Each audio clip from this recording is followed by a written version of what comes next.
Thanks to everyone at BookLife and Publishers Weekly for this fantastic event. I'm so honored to have been asked to speak to you all. I wanted to talk to you today about the journey. So a few months ago, there was a tweet that got a lot of attention from a new author at her first book signing. She was lamenting the fact that only 2 people showed up. And that tweet got so much attention, with big-name authors coming out of the woodwork like Stephen King and Margaret Atwood, commiserating with her and saying how they'd been there too. It was a deeply relatable story that had many now successful authors looking back at the early days of their journey. I've absolutely been there, sitting at a table, ready to sign books at an event where no one, or at least no one not related or married to me, shows up. But we all have to start somewhere. Of course, everyone's journey is different. Mine won't look like yours or any other writer that you know, just like none of our books are the same. We could all be given the exact same writing prompt and come up with wildly different stories. And our journeys as writers are basically the stories of our lives and our careers. So there are 3 really important questions that I want you to ask yourself today and in the coming days and maybe even years. These are questions that I come back to over and over again.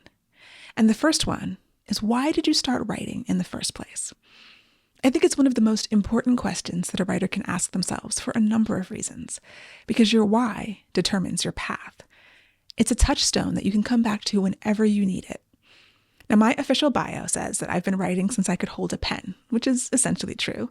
My mother was a teacher, and I remember her creating little booklets of folded paper and writing out sentences to teach me to read at an early age. These are really among my first conscious memories. Pretty soon, I was creating my own booklets with illustrations and stories. I wrote my first book at age 5. It was called Time and the Magic Clock, and it was about a boy who had a magic clock so he wouldn't be late for dinner. Eventually, I graduated to typing on a typewriter, because I'm a Gen Xer, and created stacks and stacks of stories that I would sometimes show people and sometimes not. Now, I don't know that anyone ever asked me why I wanted to be a writer back then, why I loved it so much at such a young age. But later, when I was able to articulate these kinds of things, I realized it was because I needed to. Now, I was a violent introvert. I was so shy I could barely function. The very idea of talking to a human being that I didn't already know was paralyzing. So I needed to write to make sense of my feelings and to express myself the way I couldn't really do around people I wasn't related to.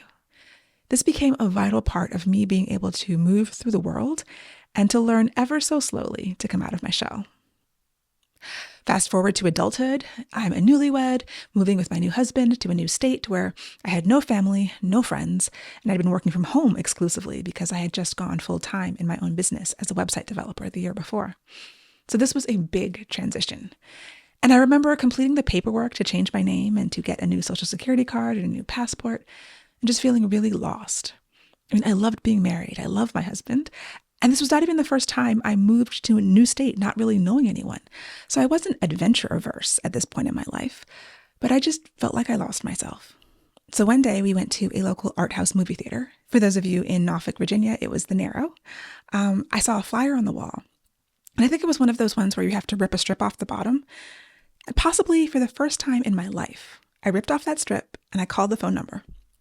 That flyer was for the Muse Writer Center, and that was really the first big step of my journey to becoming a published author.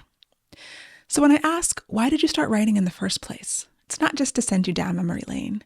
There may be painful reasons why writing became necessary for you, or they may be mundane. Some people just heard that you can make money on this Kindle thing and thought it was a good way to earn extra cash. Some people have stories burning inside of them that need an outlet. Whatever your reason, it's something I think you need to connect with, because it's really the nourishment that will continually feed you on your writing journey. Now, the concept of knowing your why comes up a lot in business marketing circles, self-help and productivity circles, and there's a reason for that. Your why is what keeps you going when your sales dashboard is anemic, when you see friends and acquaintances and people you don't even really like getting those little orange flags on Amazon, or quitting their jobs and writing full-time, when you receive a 19-page editorial letter from your editor. True story. And want to cry, convinced that you've completely forgotten how to write. When your book releases to a whimper instead of a bang, your ad gets no clicks, your newsletter isn't getting signups, when you want to quit for any reason at all. Publishing is hard. And every time I hit a speed bump or roadblock on my path, I return to my why. Why am I doing this? What am I trying to accomplish? Why will I keep going?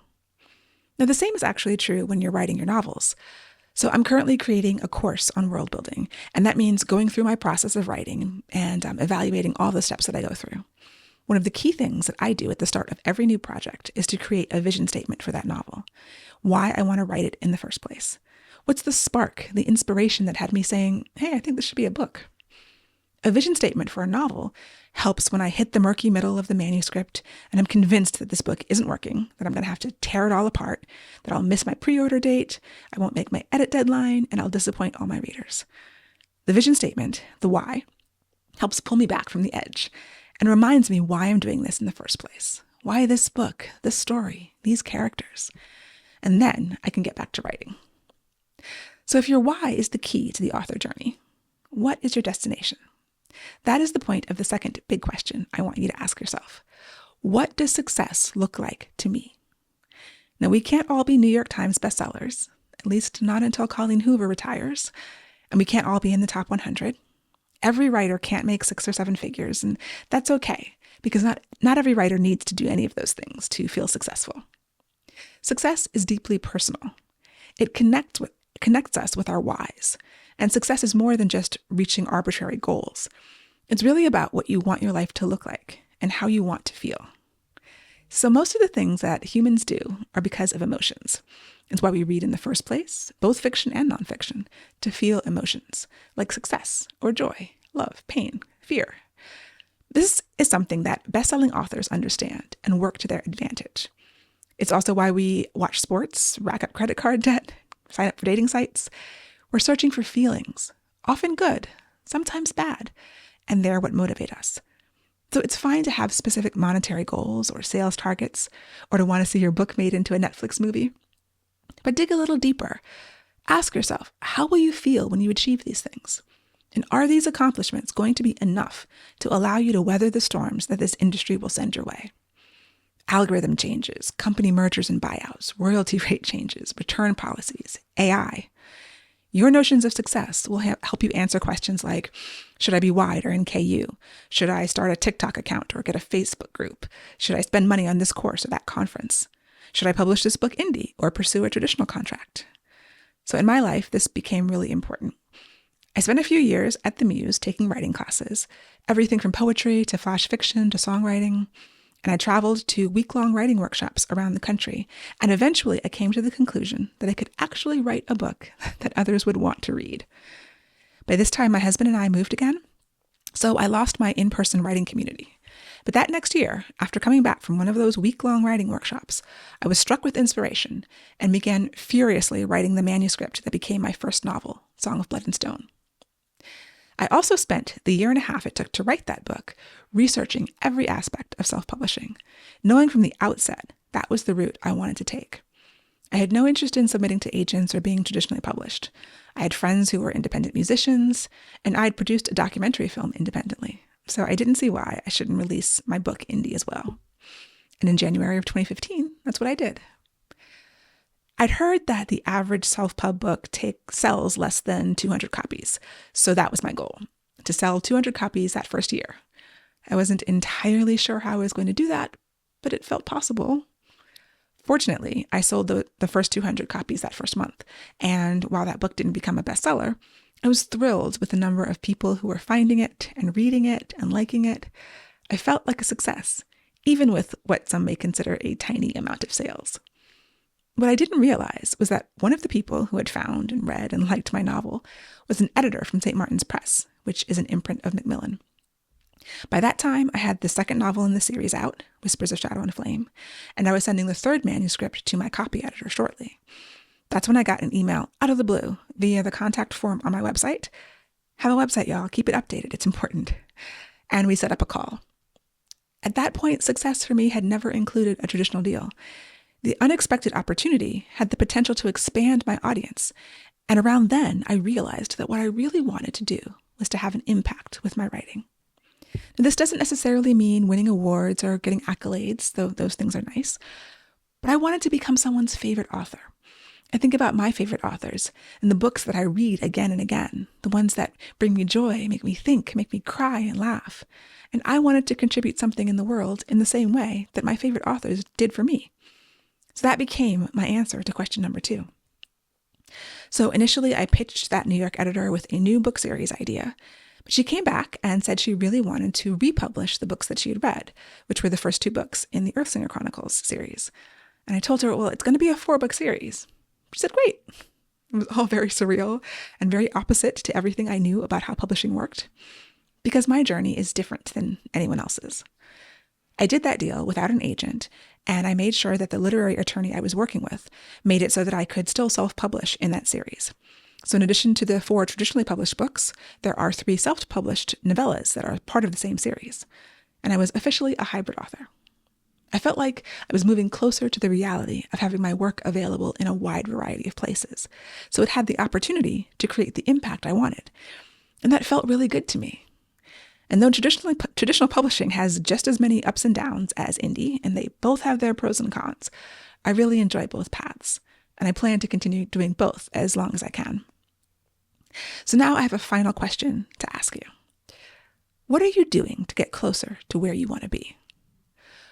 Once you know why you're on the journey and have an idea of how you want to feel along the way, you have to start moving and keep moving.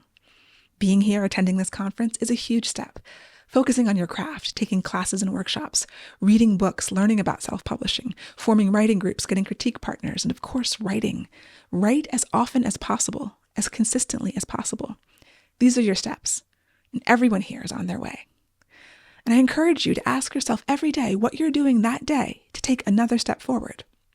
Now, sometimes life is going to push you back.